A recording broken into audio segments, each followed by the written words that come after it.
മഹാനായ മുഹീദ്ദീൻ ഷെയ്ഖ് റളിയല്ലാഹു അൻഹുവിന്റെ പ്രിയപ്പെട്ട മാതാവ് സാക്ഷ്യപ്പെടുത്തുന്നു, എന്റെ മകൻ അബ്ദുൽ ഖാദർ ജീലാനി റളിയല്ലാഹു അൻഹു ജനിച്ചപ്പോൾ റമദാൻ മാസത്തിലെ പകൽ സമയത്ത് കുട്ടി മുലകുടിച്ചിരുന്നില്ല.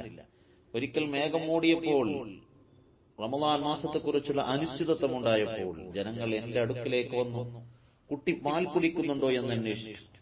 ഞാൻ ഇല്ലെന്ന് മറുപടി നൽകിയപ്പോൾ പ്രസ്തുത ദിവസം റമദാനിൽ പെട്ടതായി നിന്ന് പിന്നീട് ബോധ്യപ്പെട്ടു. റമദാനിന്റെ പകലിൽ മുല കുടിക്കാത്ത വിവരം ആ നാട്ടിലൊക്കെയും വാർത്തയായി മാറിയിട്ടുണ്ടായിരുന്നു. റമദാനിന് അവർക്ക് മനസ്സിലാകും വിധം മഹാനവരുടെ കറാമത്ത് കുട്ടിക്കാലം മുതൽ തന്നെ വെളിവായിരുന്നു.